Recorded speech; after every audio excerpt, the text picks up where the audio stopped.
There is a particular kind of silence that falls over a room when someone realizes they have made a terrible mistake. Not the loud, dramatic kind of silence you see in entertainment vids, where music swells and everyone gasps. The quiet kind. The kind where the air itself seems to hold its breath and wait to see what happens next. I did not know that silence was coming when I walked into advanced comparative xenobiology that morning. I was just a second-year student trying to find a seat that was not directly under the overhead light panels. Because Solari's skin is mildly photosensitive and I had already spent too many credits on headache suppressants that semester. My name is Aaron Veyes. I come from Scylla Prime, a gentle world with 0.4 standard gravity, warm oceans, and weather that politely announces itself 3 days in advance. We are not fast. We are not particularly strong. What we are is observant, which is perhaps why I remember that day more clearly than most. The galactic interspecies Academy on Corvith Station was exactly what the brochures promised and exactly what the brochures left out. On paper, it was a gleaming monument to coalition ideals. The best young minds from 47 member species, gathered in one place to learn from each other, to build understanding across the biological divide, to forge the next generation of leaders who would carry the coalition forward into its 5th millennium. In practice, it was 47 species of teenagers who had all been told their entire lives that their homeworld was special, crammed into corridors and classrooms together and expected to simply get along. Most days we managed it tolerably well. You learned fast which species needed wider personal space, which ones communicated through scent rather than sound, which cafeteria sections were pressurized differently, and which hallways to avoid after the Grethany students finished their afternoon resonance exercises. It was an education in logistics as much as academics. And genuinely, underneath all the friction, there were moments of something that felt almost like the coalition ideal they had sold us on. Then there were days like this one. Professor Veckrath was an exile, which meant he was 7 feet of silver-scaled condescension perched on a 3-legged frame, with 4 eyes that could independently focus and a mouth that seemed permanently arranged in the expression of someone who had just been handed something mildly disappointing. He was brilliant, genuinely, in the way that very intelligent people sometimes are when they have spent so long being told so that they have stopped questioning whether brilliance and decency need to coexist. His classroom was a cylinder of tiered seating arranged around a central holographic projector. That morning, he had started the session with comparative gravity surveys, which sounds dry until you realize that gravity is essentially the single factor that determines everything about how a species develops. Bone structure, cardiovascular strength, neurological processing speed, pain threshold, reproductive biology, even psychological temperament. The weight of your world shapes you from the cellular level up. It was genuinely fascinating material. It was also, I would learn, deeply personal material for at least one person in that room. Did not know that yet. The early part of the session was straightforward. Veckrath walked us through the Quoven homeworld, 2.1 Standard G, which explained the feathered triplets sitting in the front row who could apparently react to stimuli faster than most species could perceive them. He covered the Mian aquatic environment, 03G beneath the ocean surface, which explained why the 2 Mian students in their hydration suits moved with that boneless, drifting grace that always made me slightly envious. He reviewed the crystalline biology of the Torith, the heat-adapted metabolism of the sunborn Keth, the echolocation-dependent architecture of the Vrin, standard material, respectful framing, professional delivery. Then his 4th eye drifted to a new data file and something shifted in his posture. A subtle thing, a kind of anticipatory amusement, like a performer who knows the best part of the show is coming. He pulled up Earth, the holographic sphere, materialized above the projector column in full rotating detail. Blue oceans covering 70% of the surface. Swirling white storm systems visible from orbit. A single large moon hanging in close gravitational relationship. The data columns populating alongside it read like a catalog of extreme conditions. Atmospheric oxygen at concentrations mildly toxic to several species in the room. Active tectonic plates generating regular seismic events. Weather patterns including cyclonic megastorms, electrical atmospheric discharge, seasonal temperature swings ranging across 80 degrees in some regions. And there, in the gravity column, highlighted in the standard amber of moderate risk designation, 0.98. Standard G. Nearly 1 full G, almost the highest end, of what the coalition classified as survivable for carbon-based life without mechanical assistance. Vekreth let the data speak for a moment. Then he clasped two of his 4 hands together in that particular gesture of theatrical reflection he used when he was about to say something he found enormously clever. Earth, he said, drawing the word out. Coalition designation. Class 7 marginal habitability. Commonly referred to in xenobiological literature as a stress world. Though I believe the more colorful vernacular term that has circulated in recent decades is somewhat more accurate, he paused. A death world. The laughter started small and built quickly.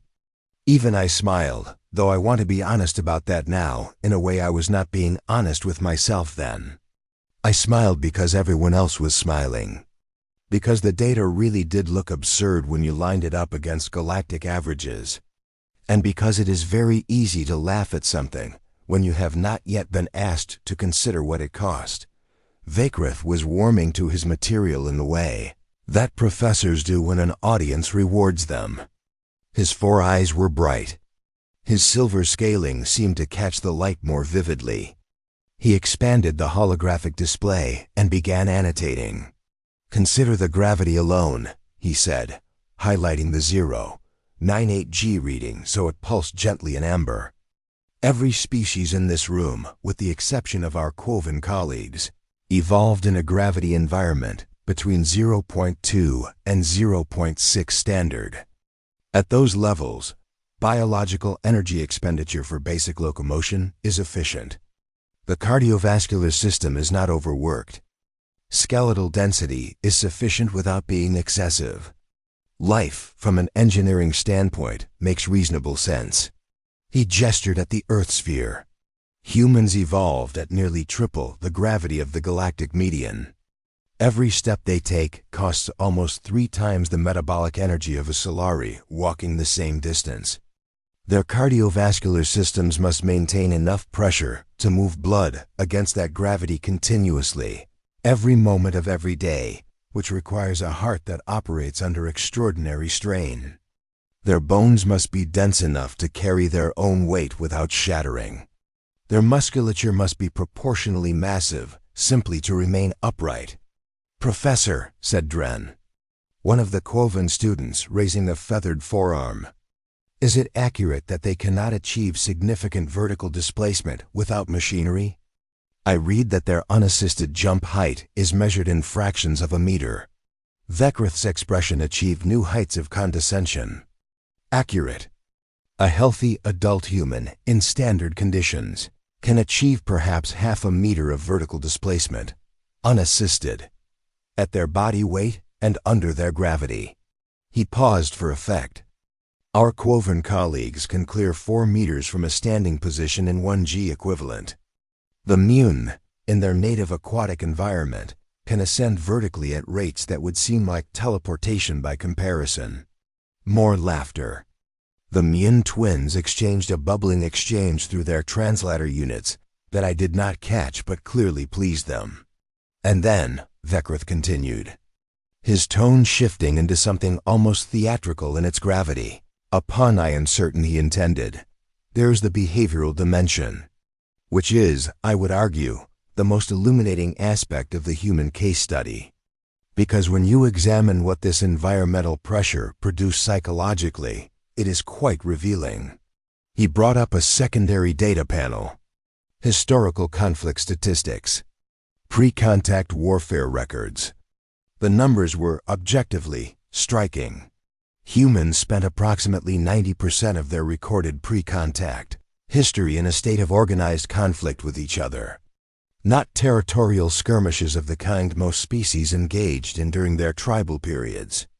Systematic, industrialized warfare. They built entire technological and philosophical frameworks around the optimization of violence. They have written more words about how to effectively destroy each other than about nearly any other subject in their early literature. The Torath student 3 seats to my left, a tall crystalline figure named Belan, leaned slightly forward with the chiming sound his species made when curious. Is it also true that they engage in recreational suffering? I read that they climb large geological formations, mountains, voluntarily, with no practical purpose. For entertainment, Vikrith confirmed.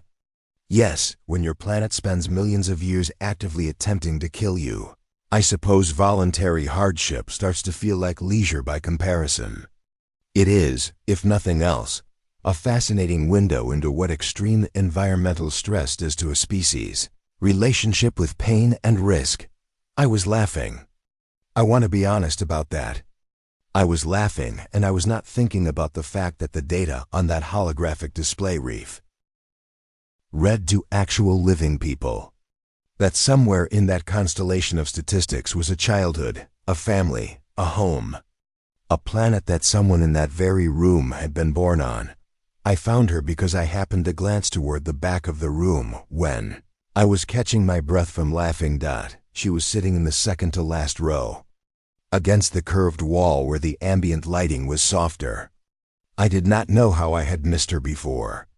She was not trying to be invisible.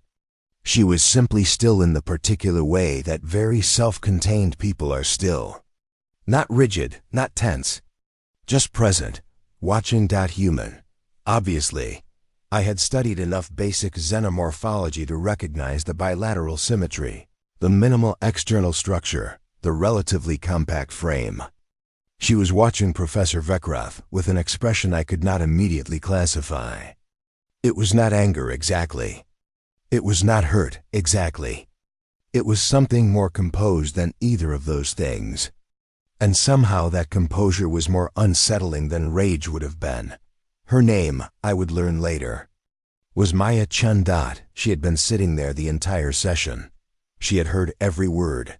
The laughter around me was just beginning to fade when she raised her hand. Not urgently, not dramatically, just a calm, deliberate raising of one arm, the way you do when you have decided exactly what you want to say, and you are in absolutely no hurry about it. Vikrith noticed her after a moment.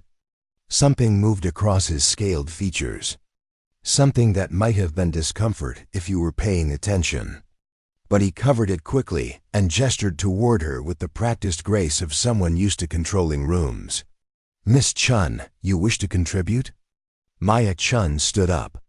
She moved to the front of the class with those deliberate, economical steps I would come to recognize, and turned to face us. She was not particularly large. She was not visibly angry. She was holding a small data tablet loosely in one hand, and she was smiling, and the smile was the most unnerving thing in the room because it was completely genuine. "Thank you, Professor," she said. Her voice was clear and unhurried. "I just have one question for the class before we continue." The room was very quiet. Even the Mean twins had stopped their bubbling side conversation. Maya looked around at all of us slowly, making eye contact with what felt like genuine curiosity rather than confrontation. "How many of your species," she said, "survived a mass extinction event?" The silence that followed was the kind I described at the beginning. The quiet kind. The kind where the air waits. She set her data tablet on the projector column and brought up a new holographic display alongside Earth's rotating sphere. A geological timeline.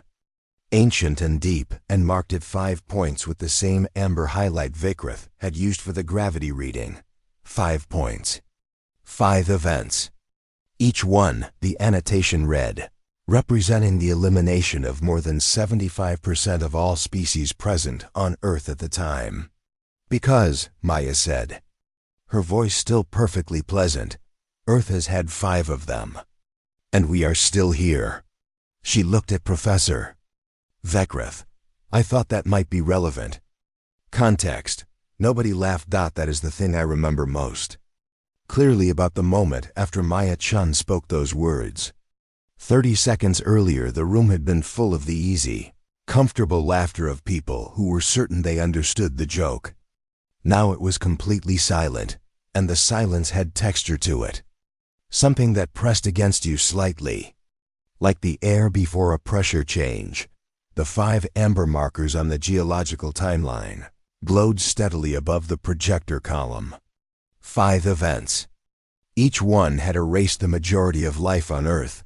Asteroids, volcanic winters, atmospheric collapses, glacial advances that buried continents. And after each one, the timeline showed the same thing: recovery. Not fast recovery. Not clean recovery. Slow, grinding, million-year recovery. Life finding purchase in whatever cracks remained, and building back upward, and then doing it again, and then doing it again, and then doing it again. Maya, let us sit with the timeline for a moment.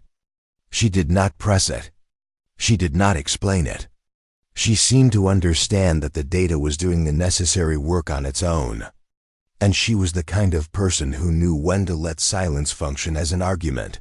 Professor Veckrith had settled his 4 hands into a more neutral arrangement, which I recognized from experience was his posture when he was recalibrating. He was still composed. He was Naxali, and Naxali did not lose composure in classrooms. It simply was not done. But there was something slightly different about the set of his secondary eyes. A compelling data point, he said, in the tone of a professor who is choosing his words with more care than usual. Though one might argue that survival through mass extinction events speaks more to the resilience of microbial life than to any particular quality of the dominant species. Sure, Maya said, in a way that somehow acknowledged the point while completely declining to be stopped by it. So let me set aside the deep time and talk about what the gravity actually does, since that seemed to be the part the class found most interesting. She navigated the holographic display with a few gestures, pulling up a comparative biological schematic. Human physiology on one side, galactic median on the other. The differences were stark when laid out that way. And I noticed something I had not noticed when Veckrith was presenting the same data. The framing changed everything. When Veckrith showed us human bone density, he presented it as a burden. An absurd evolutionary tax levied by an absurd planet. Extra mass that had to be carried everywhere. Dead weight in a universe where lighter almost always meant faster and more efficient. Maya presented the same data point and said, at 0.98 g, our skeletal structure developed under roughly 4 times the mechanical load stress of the galactic median. The result is cortical bone density, approximately 3.4 times the coalition average. For context, that means a human femur, the large bone in the upper leg, can absorb roughly 1,700 newtons of force before fracturing. The equivalent bone in a Solari, with respect to Iran and anyone else from that range, she glanced briefly in my direction without anything unkind in it, can absorb approximately 400. Silence. That is not a criticism, she added. Cella prime is 0, 4G. That density is exactly what you need there, and exactly what makes sense. I am just pointing out that what looks like a burden from the outside is what happens when biology optimizes for its actual conditions. She moved to the cardiovascular data. Our hearts beat approximately 60 to 100 times per minute at rest. That sounds like strain. And it is, in the sense that any system working at higher output is under more load. But the result is a cardiovascular system that can sustain extraordinary exertion for extended durations, because it has been running hard since before we were born. Human athletes in endurance events have been documented maintaining near maximum aerobic output for periods of time that would represent total systemic failure in species from lighter worlds. Not because we are specially disciplined, because our baseline is already set higher. Dren, the Quoven student, had stopped looking amused. She was leaning forward slightly, her feathered crest at the attentive angle rather than the dismissive one. "The jump height thing," Maya said. And there was a brief flash of something that might have been humor in her voice. "Is real. 1/2 meter, roughly, yes. That is correct data. What it does not account for is what we do horizontally.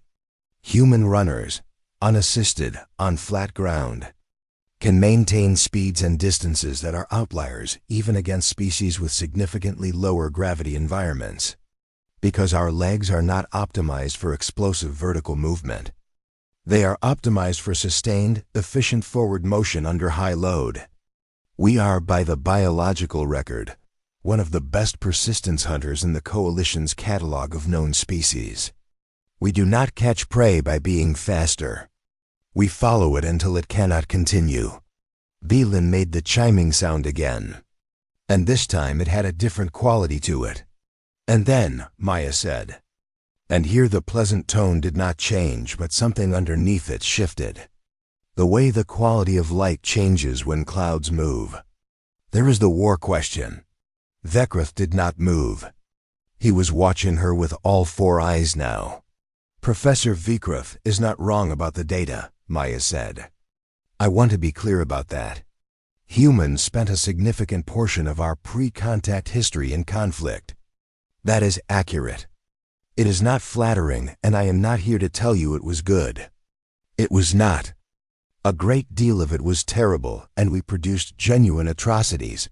And we are, as a species, still working through what that history means and what it asks of us." She paused. "But here is what that history also produced. Because nothing comes from nothing and costs always generate outputs." She brought up a third display panel. Not military statistics this time. Medical ones. Surgical techniques developed under battlefield necessity. Triage protocols refined across centuries of mass casualty events. Epidemiological understanding accelerated by the need to keep armies functional in the field. Trauma psychology that emerged from the systematic study of survivors.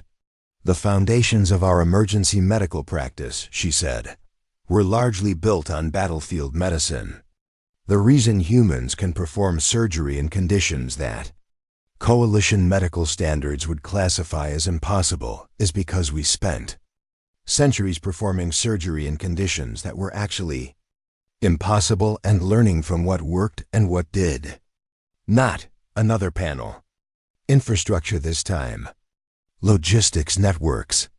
Supply chain.